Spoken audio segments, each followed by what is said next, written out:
সামনে মোবাইল দেখালেন সবাই দিকে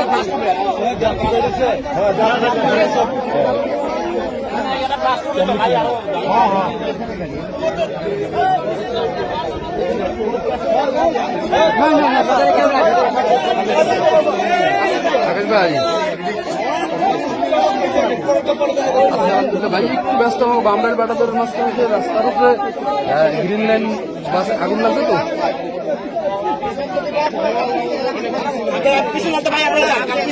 পিছনে